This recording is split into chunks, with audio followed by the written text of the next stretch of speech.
Welcome, everyone, to the launch of the European Solar Initiative. Thanks very much for joining us. My name is Walburga Hemmetsberger. I am the CEO of SolarPower Europe. Together with EIT Innoenergy, we are very excited. What we are launching today is the European Solar Initiative will help to redevelop a strong PV manufacturing industry in Europe to the benefits of Europe's climate agenda and Europe's green recovery. And that is why we are very grateful to also have the support of the European Commission. Welcome, Kadri Simpson, EU Commissioner for Energy. The floor is yours. Thank you, Walburga, and good afternoon. We have been preparing the launch of the European Solar Initiative for a few weeks already, and I'm very glad I could make it today to open your event and express my support to the initiative. Thank you to SolarPower Europe and EIT Innoenergy for your commitment in making it happen during these industry days.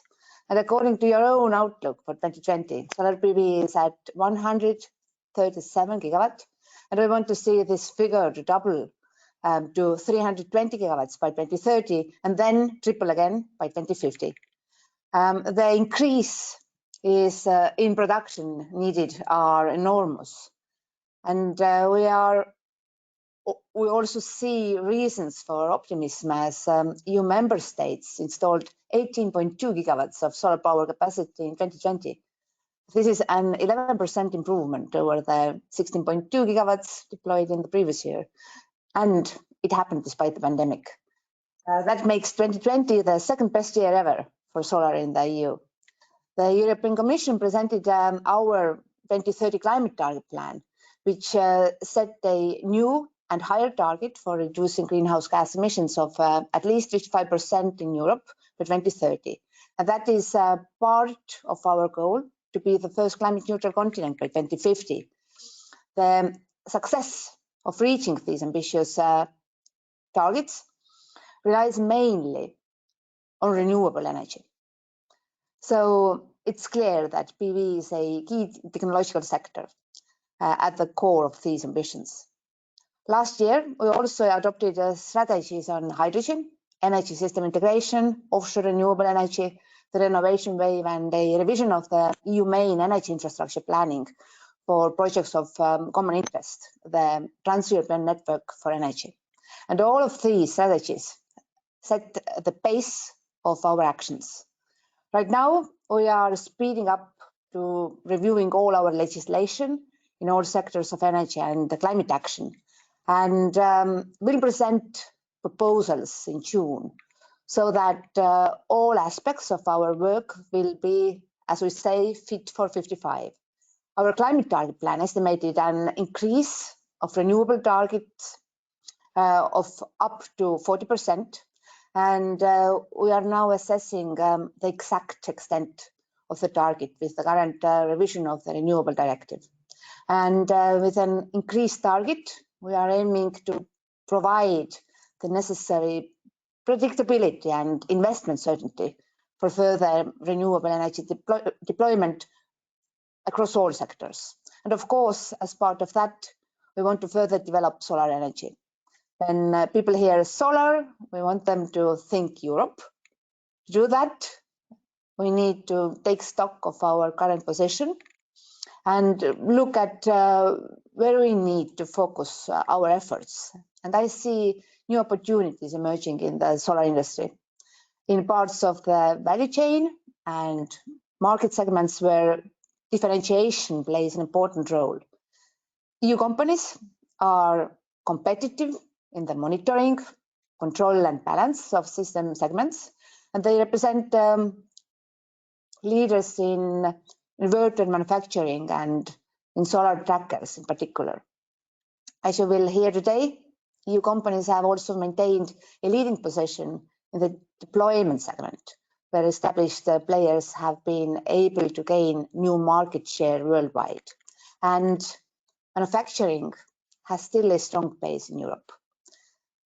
Despite this strength, we need to focus on the novel PV technologies, We should ensure they reach the commercialization phase and relaunch the EU solar PV cells and module manufacturing. The strong knowledge position of the EU research institutions, the skilled labour force and the existing and emerging industry players are the basis to re-establish a strong European PV supply chain. Another area where the European Commission wants to target is emerging offshore renewable technologies, such as floating offshore solar.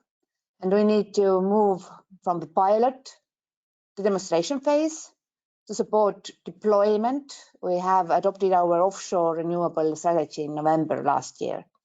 I'll end my intervention by mentioning the importance of working with member states, specifically in the finalization of the recovery and resilience plans, which will involve a strong focus on green recovery. A minimum of 37% of expenditure will be related to climate, and we expect the PV sector to be largely supported by the plans prepared by member states.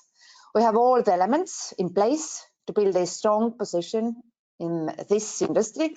The benefits will not only include economic growth, but also increased energy independence and leadership in innovative energy technologies. An initiative like the European Solar Initiative would clearly contribute to the goals set in the European Green Deal, and I am ready to accompany your initiative with our political support. So thank you. Thank you very much, Commissioner Simpson. Thanks very much for your encouraging words. Thanks for your political support, which is greatly appreciated. And we're very much looking forward to continuing to work with you on the European Solar Initiative and on strengthening PV manufacturing.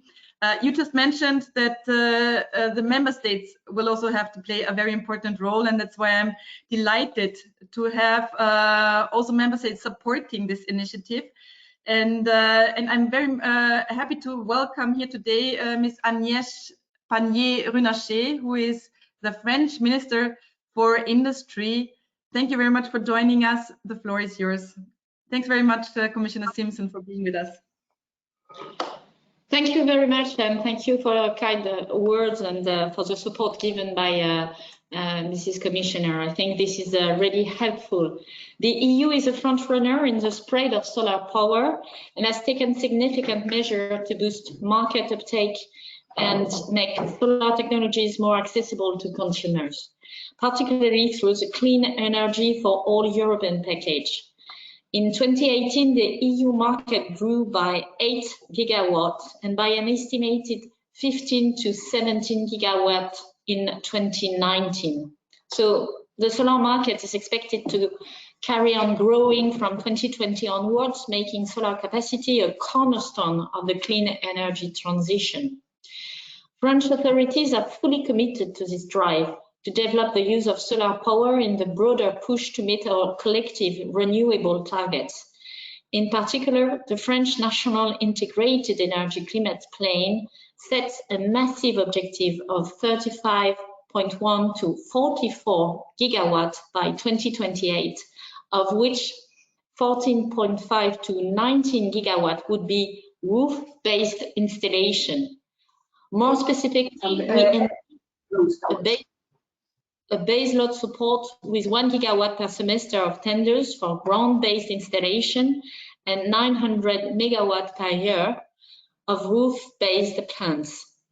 Complementarily, we will strengthen efforts to improve landscape integration of projects, maintaining significantly sized tenders for innovative projects, such as agrivoltaic projects. We have also undertaken efforts to address large-scale solar power integration in power system. As a non-dispatchable power source, solar power can be a solution to pursue decarbonization of power production in conjunction with dispatchable low-carbon solutions such as nuclear or hydropower, or with storage solution. In that regard, the French national hydrogen strategy can be a solution, in particular in local isolated networks such as islands or overseas territory.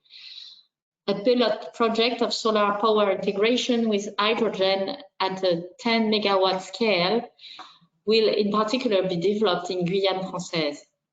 Nonetheless, we should remain mindful that our steadfast efforts to develop the use of renewable in Europe will be a failure should they not lead to industrial value and job creation in Europe. It is, from our perspective, a fundamental matter of social acceptability for renewable supports and of European industrial resilience.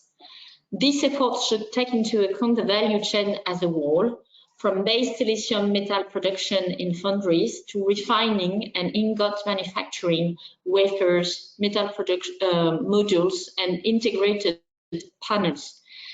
And we should remain mindful of the importance to preserve a strong technological and R&D base in Europe.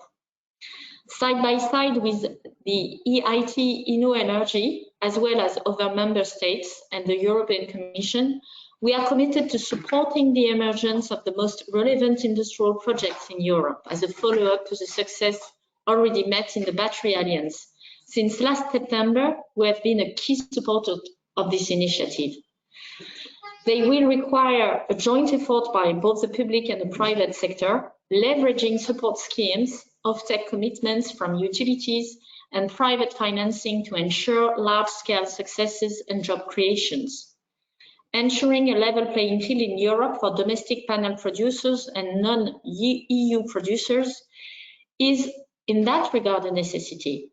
While for most of the past decade, anti-dumping measures had been in place, the choice to let them lapse in September 2018 may deserve a reassessment in light of present market conditions.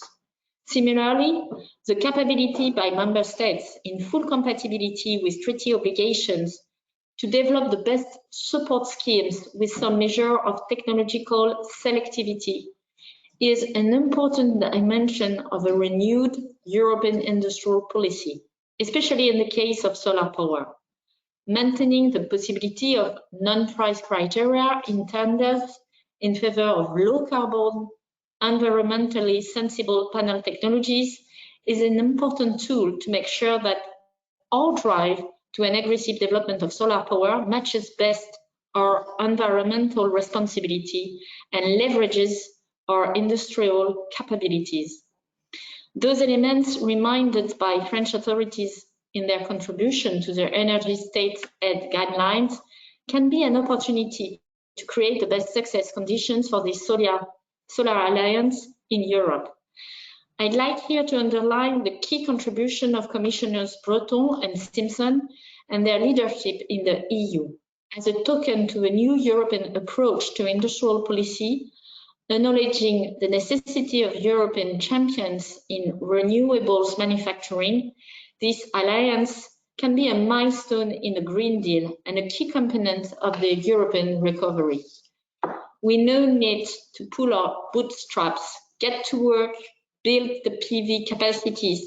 We will need to secure our energy transition. My teams will take contact with Innoenergy and members of this initiative to showcase the project that could be a contribution to a European success. Thank you very much. Thank you very much, Minister Pannier-Runacher. Thanks very much for the support you are giving the PV industry in Europe, and we are very much looking forward to cooperating with you further on this project. Thanks for joining us. I'm happy to also introduce to you Diego Pavia, who is the CEO of EIT Innoenergy. And together with Diego, before we are discussing with our very distinguished panel, we would like to share with you a couple of figures and background information, why the market at this point in time is providing a great opportunity, a great window of opportunity to scale up all parts of the PV value chain. So why? There is momentum for the European solar PV industry because the domestic EU PV market is growing exponentially. The member states have been putting forward their national energy and climate plans, and already in these national plans we do see a growth of just under 20 gigawatt per year going forward up until 2030. Our own forecasts, and that's the graph you see here, SolarPower Europe forecast, show that the market in the next 5 years up until the end of 2024 will be growing on average 29 gigawatt already. And this is not only our own forecasts, also the IEA, the International Energy Agency, has just recently been telling the world that the electricity capacity in Europe will be the #1 capacity. So solar will be the #1 capacity of electricity in Europe by 2025. Not just short term, but also mid to long term. That's what you can see on the next slide. Solar will play a major role in decarbonizing Europe. We have issued a 100% renewable study, which shows that going forward, the decarbonization will be very much a solar story. So even in the laggard scenario, which is the least ambitious scenario in our study, and which is not 100% renewable, we see that solar will generate 48% of the electricity by 2050. And all of that is not possible to rebuild PV manufacturing if we wouldn't be technological leaders as well. What you see in the next slide is our fantastic ecosystem we already have in Europe. So we are global leaders when it comes to different parts of the value chain, when it comes to polysilicon production, when it comes to inverters. We have a couple of companies who are global leaders. And also we have a fantastic R&D environment in Europe, leading technological development globally. And what is more is that we also have strong companies who are ready to scale up in those areas where we are not global leaders yet, which is in particular cells and modules, and also ingots and wafers. So over to you, Diego, on the figures. Thank you, Walburga. So next slide, please. So Walburga has established that we have demand, and you need always demand to create the industrial value chain, and that we have also an early mover advantage in some technologies. So three messages in this slide. Number one is, what is the goal of the European Solar Initiative? Is to capture the yellow steps of the value chain for Europe. Today, we're deploying, as Walburga said, around 18 gigas back in 2020, but those deployed modules have been mainly supplied by Asia. What we want with the ESI is to capture all the steps that are yellow in the picture for Europe, because this is where growth and jobs are created. The second message is there money to be made? Then you see on the right side of the slide, the blue bars is what the money will be done by industry, and the orange bars, the tax collections that will benefiting the member states and all of us. So yes, there is money to be made, both for the private and for the public side. And number third message is there already a thriving pipeline of industrial projects? And this is what you see circled in the orange square, all the projects with the different investment appetites that are already populating this thriving pipeline of industrial projects. So good news, we're on the move. Next slide, please. So how are we going to operate the ESI, the European Solar Initiative? On three legs. Leg number one, that is on the top left, is to create that pipeline of industrial projects. I remark industrial is about creating and erecting manufacturing capacity across all the steps of the value chain, from raw materials to modules. The second is, once those pipelines of business cases come, to accelerate them, the risk, so finance has got the appetite to engage, and off-takers are happy to buy and get supplied by competitive products. And the third block is at the bottom. We heard already Commissioner Simpson, a minister from France, that we have got the support and the sponsorship from the political side that is extremely relevant for being successful. And now we go to the panel to listen how industrial players across the value chain are already acting into this ambition. Walburga, over to you. Thank you very much, Diego. So we are very happy to have a very distinguished panel here today to discuss with us what is necessary, what are the next steps, and how the European Solar Initiative can help them develop their business. So I'm very happy to introduce to you. And by the way, you also get the opportunity to ask questions at the very end. So what you will find on your very right is a chat area where you can pose your questions. So the distinguished panel I'd like to introduce to you is Tobias Brandis, who is the president of the Polysilicon division of Wacker Chemie. We have Gunther Erfurt, CEO of Meyer Burger. We have René Battistuti, CEO of Energetica. And we have Salvatore Bernabei, CEO of Enel Green Power. Welcome to all of you. Happy to have you here. I'd like to start out with Salvatore. Salvatore, Enel Green Power is one of the major developers, but you're also yourself producing cells and modules. So what is, from your perspective, the PV manufacturing potential? And also what is very interesting from the perspective of business, what is the appetite of European off-takers to buy European products? Hello, Valburga. Good afternoon to everyone. Enel Green Power, who I'm representing, is the largest private operator in renewables. And definitely, we think that there is a huge opportunity here for the development of the PV industry in Europe. Just looking to the figures, you already project some figures. I would like also to give some other figures that are emblematic. We are estimating that in the next decade in the world will be installed more than 3 terawatt of PV plants. So more than 3,000 gigawatt, and more or less 20% of it, more than 500 gigawatt will be installed in Europe. So it's really a huge capacity that we will install. And if we look to the current industry in Europe, how much of this capacity are we able to deliver today, to supply today? Very less than 1% of these big figures. So definitely we have to build here a supply chain in Europe. The potential is really huge.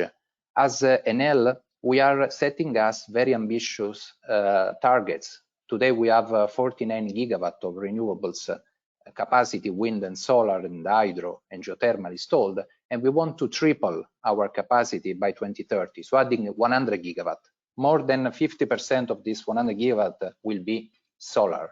So we are betting on this technology, and looking to the future, we definitely agree that solar together with wind will be the technologies that will prevail. Speaking about the industry, we are not only an off-taker, but we are also a manufacturer of PV modules and cells. We own the 3 Sun facilities located in Catania, in Sicily, and we have been working in the last year to develop an heterojunction technology there. Last year, in 2020, we achieved the world record of efficiency on a bifacial HJT cell with 24.63%, as certified by the Institute for Energy Research. So this is a clear achievement in the world of innovation and research that was so important and was mentioned before. And in Europe, we are definitely leader on it. So we are competitive in terms of efficiency, in terms of state-of-the-art products. What are we missing? So to increase this very less than 1% of total market share in the PV industry to something more decent, we need the scale. We need the scale, and to scale up, we need also some support. I see, and you see that hydrogens is very well supported. There are alliances, there is support from the European Commission. Batteries are very well supported. There are alliances, there is support. But my question is, how we will feed these electrolyzers with green electricity if we will not install solar plant? How we will load these batteries if we will not install solar plants?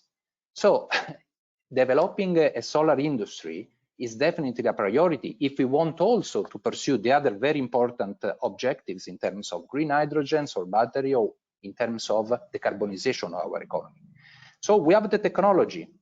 Enel is the forefront. There are some other companies that are working also in this field. We need the scale.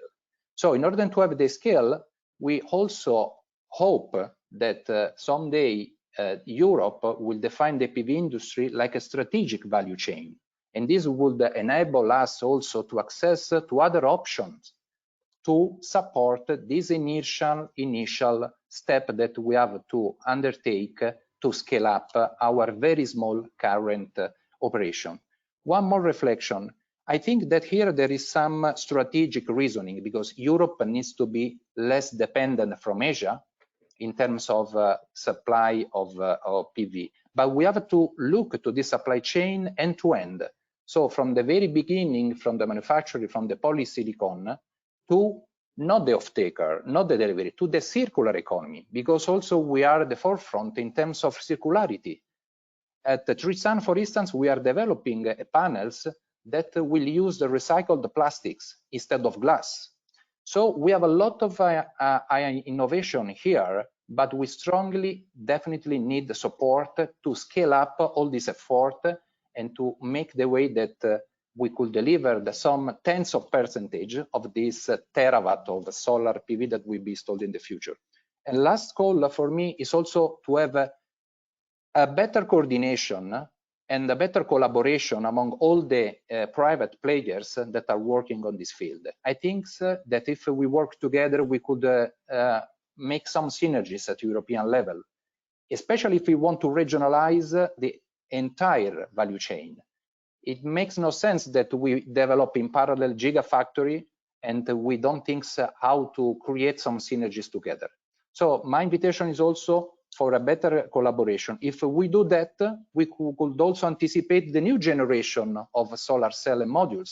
As Enel, and we are not the only one, we are working on the next PV of the future. After the heterojunction cell, we are developing the perovskite. We call it the Tango technology, and we will be very, very happy to launch it by 2025. But all these dates are conditioned to receive a strong political support and also economical support in this phase. 2021 is definitely a turning point for our industry. And I thanks very much you, Walburga, and the Association SolarPower Europe, all the effort that are being doing also by the European Commission. And I think that we have to join our effort to come back to another event in a couple of years to say that we made it. We were able to take off this industry. Thank you very much. Thanks, Salvatore. Already looking forward to that event. Over to you, Diego. Thank you, Walburga. So Salvatore has covered many topics. So now we go up in the value chain to cells and modules and two pure players. That is Meyer Burger and Energetica. And please, Gunther and René, I will ask you to answer two questions. First, to give some data on your ambitions in terms of your industrial projects, capacity, technology, when you are in operation, blah, blah, blah. And second, what do you need for sizing the opportunity that Salvatore just said? Hey, from 1% supply to the utilities and roofs to 90%, and squeezing the Chinese out. Gunther, the floor is yours. Thank you, Diego, and thanks to the organizers for the invitation. It's a pleasure to be on the panel today. So Meyer Burger is an almost 70 years old company, headquartered in Switzerland, but with the main operations in Germany. And we have, until so far, supplied the global industry with production technologies and also all the Chinese players who are now making the business. And we have made a transition and a decision to change our business model and take the newest technology that was developed by Meyer Burger in 12 years and start the revitalization of the solar manufacturing in Europe. So we have already started investing in a 400 megawatt integrated factory of solar cells and modules, heterojunction, and our proprietary smart wire technology using N-type high quality silicon wafers. And we have plans to grow this ASAP to levels of 1.4 gigawatt and in the mid and long term to levels of 7 gigawatt and beyond. We heard already from Salvatore, and I can only echo that Europe has never lost the leadership in technology development. As I said, Meyer Burger and other companies have supplied the production technology to China so far, and based on great developments originating from the institutes we learned, Fraunhofer and others. And so now we can we have a unique opportunity to use the newest technology in Europe. We have also not entirely lost the supply chain, so we have still the companies here that represent the areas of supply in PV, and one company is being represented here also with Wacker for the silicon. And I strongly believe that we have this chance ahead of us. The only thing it requires is that Europe brings the PV back into the strategic industry policy. We have the hydrogen support, the battery support, but the energy needs to come from somewhere. We have the leadership and technology, and we have all the means to bring it back to Europe, and now's the time. And we have already started launching it. Thank you, Günther. René, over to you. Again, the facts of your plans and what you need to make your ambitions happen. Yeah, thank you. Hello, Walburga. Hello to the audience. It's a pleasure to be with you today and to present our project. So just a few words up front about Energetica. So we are one of the oldest companies in Europe, starting in 1995 in the PV industry. And we launched in 2019 a complete new factory here in Austria, with a size of 550 megawatts currently, already prepared now for the next steps to reach 1.1 gigawatts in a period of a few months of time. Our production right now is currently online, so we are already producing again on the new production facility here, and we have very aggressive and ambitious plans to quickly move in milestones to again 10 gigawatt size for module production in a fully integrated system. So I can just sign the words of Mr. Salvatore Bernabei and Mr. Erfurt.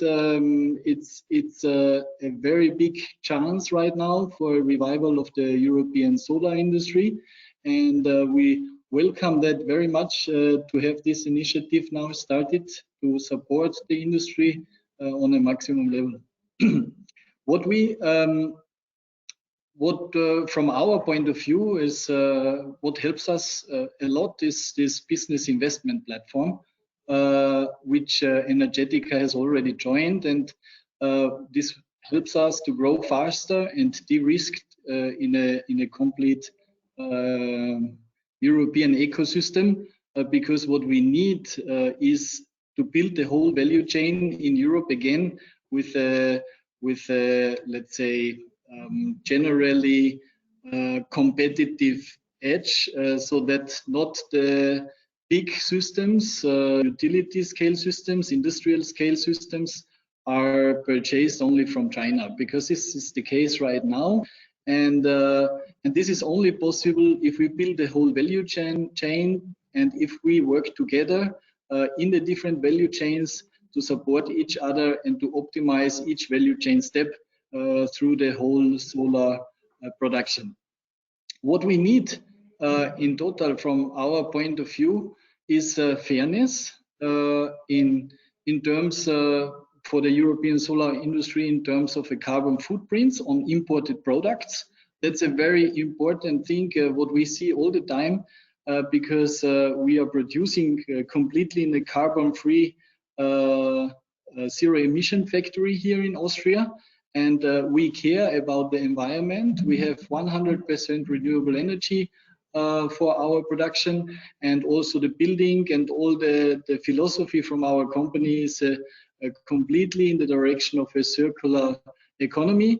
And what we need also is that the European Solar Initiative is pushed, and political willingness is here to support the industry to scale up dramatically and to bring, let's say, large projects like ours into the possibility of enabling us to do this scaling up with the support of the European Union. So Thank you. Thank you, René. I think it was very clear, and also for the audience. So we ask René to be here today with us because it's the first success of the European Solar Initiative, the BIP.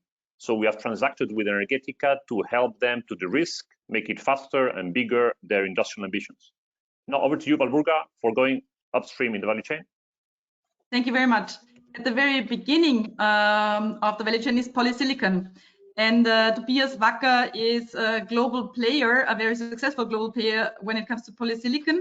What is the value you see in re-establishing a very strong PV value chain all along the lines? So first of all, thank you very much, Walburga, for having me on the panel here. And it's an honor to be part of this discussion today. Wacker is indeed one of the global leaders in polysilicon production. And we have been so for many decades now. And polysilicon is indeed the raw material for solar energy, and actually also for the digitalization, which we sometimes tend to forget. So it's a really important raw material for today's solutions. And what we need, as to your question, to really become more successful in Europe, I want first to start with a very good quote, I think, from Kadri Simpson. I really like. If people hear solar, they should think Europe. And that is absolutely not yet true. I mean, if people hear solar today, they think China. It's all about China and Chinese companies, and I really think we need to change this. There's just, you mentioned that some global leader in production left, which is Wacker, and I really believe that there is the need to change this and that there is the ability in Europe to change that. PV, and we heard that from Kadri Simpson and also from you, Walburga, PV is really the integral part of our strategy to become greenhouse gas free in Europe, but also globally. It's a cheap energy. It's the cheapest energy at the moment. There's a strong growth there, and it's very relevant for a lot of regions and nations to get strong in solar. So we want to be at the forefront in Europe for sure. And we are not there. And why is it so important? I think we heard some of the comments already, and René, I really like what you said about CO2 emission, that we need to take that into account. Indeed, if we produce products for the PV value chain, also actually for digitalization, if we produce them in China, the CO2 footprint of the very same products, it's much higher than it is here if we can produce it and do produce it in Europe. There's a second reason. We are very proud of what we are doing in Europe in innovation, and indeed we are very strong in innovation. But we do not harvest on what we are doing in innovation. It's not that it comes to fruition in Europe, but then it's done in China. And I think Madame Minister Pannier-Runac, she mentioned it, that we want to create the jobs here in Europe. We want to create the value in Europe, and therefore we need the production really in Europe. And finally, why is it so important for us? Well, you see, I mean, I really believe that solar is one of the strategically key areas of the industry today.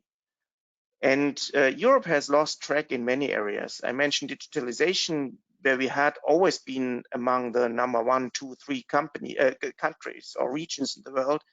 We lost this position to Asia. We lost the position in PV. But PV is a really strong growing market, and therefore we still have all the ability and opportunities to get there, to get back to being a number 1. What do we need there to be successful? Frankly, I mean, first of all, we need a level playing field, and I could elaborate on that, but I think we heard a lot about that also from my colleagues. What we really need in Europe, to make it very short and succinct, we need to have confidence in our abilities and our know-how. We have it in Europe. We are really strong here. We have strong employees. We have strong universities. We have strong companies as well. And we also need speed. We need speed for the framework from our regulators, from the European Union, but also then from the individual member countries. And that is what we really need. And if we do that together, I'm 100% convinced that we can be very successful in rebuilding the solar value chain in Europe. Thank you very much, Tobias. And it was almost a closing remark of the panel, but I would like still to wrap up and ask all of you, what are your key, one or two key messages you want to send to the audience at the end of this panel discussion? What does it need, and how can the Solar Initiative support you? One or two key messages as we have to wrap up. Thank you. And I start with Salvatore.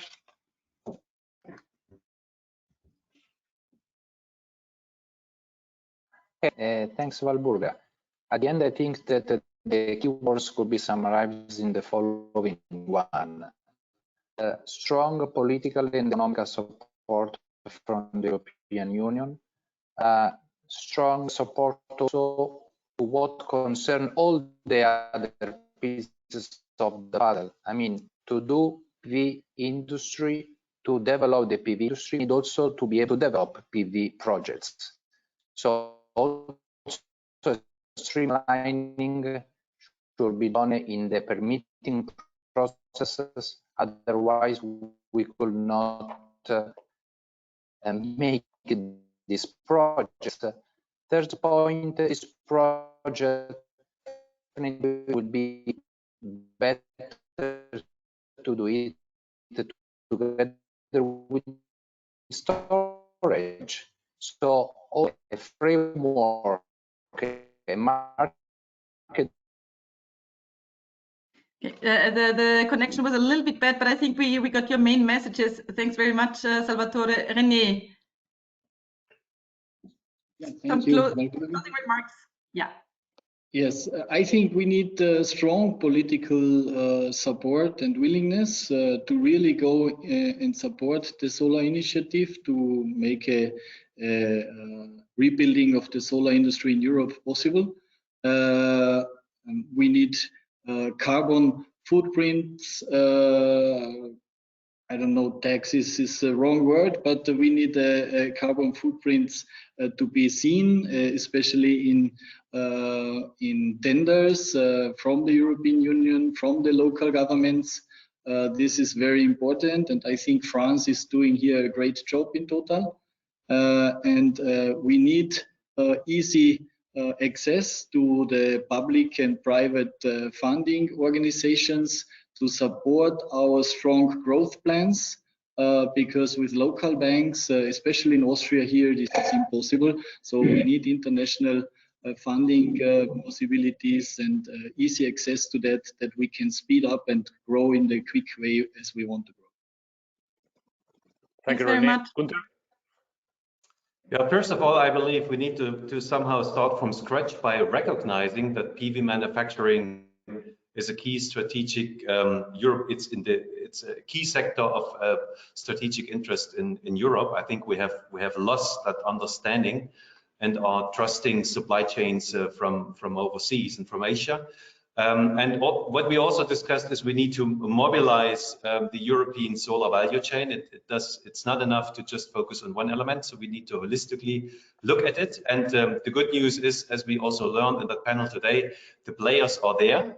And I think what we all need is we need to secure funding for the growth. We are technological leaders.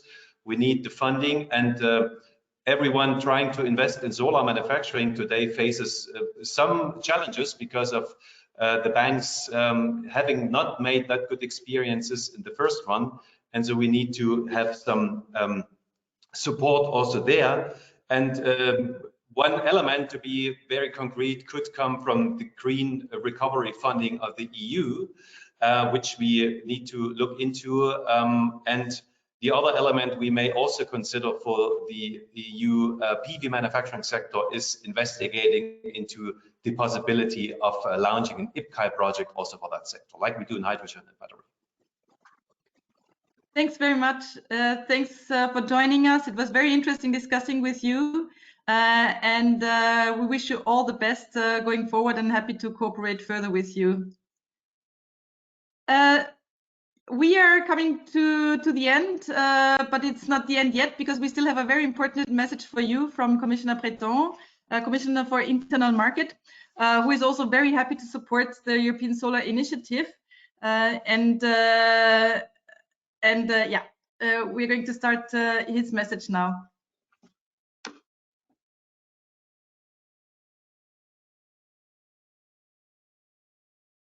Ladies and gentlemen, Europe is the world's leading industrial power, and we want to keep it that way. At a time of accelerating technological race and aggressive global competition, I would like to underline that Europe does have an industrial ambition. Building a competitive European industrial base does not have to go to the detriment of low carbon goals. There are several areas where industrial competitiveness and strategic autonomy meets our green ambition. EU solar manufacturing is one of these. As you have raised in this launched event in solar PV, and up to 20-fold of increase in global demand is expected by 2030. This is a key opportunity for EU manufacturing companies. Yet for the moment, most of the PV panels we install in the EU come from Asia. There is also a very concrete job creation potential. Solar is the most labor-intensive power generation technology. That means that if we bring production to Europe, we can also create new quality jobs for Europeans. To meet the decarbonization challenge ahead of us, we know that reducing emissions in industry will depend on the sufficient supply of decarbonized energy at competitive prices. This requires planning and investment in low-carbon energy generation technologies, capacities, and of course infrastructure. In the EU, we have already leading in research and innovation for renewable, including in solar. Now, we need to build on this technological leadership for a leading industrial role in the next generation of photovoltaics. This is certainly challenging in the face of Asian competition, but we have to turn this challenge into an opportunity.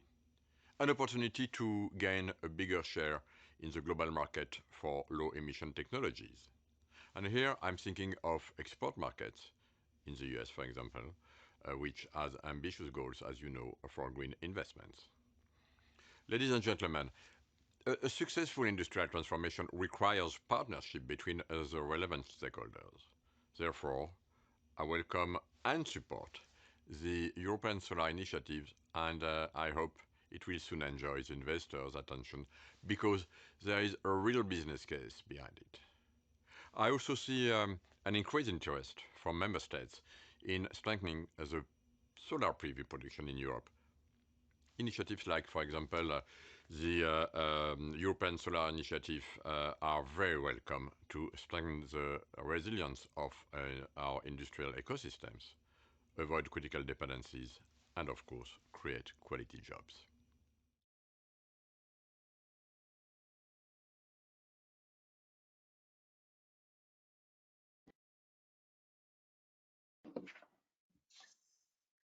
So we're very grateful for the support also of Commissioner Breton. Thanks very much, Commissioner.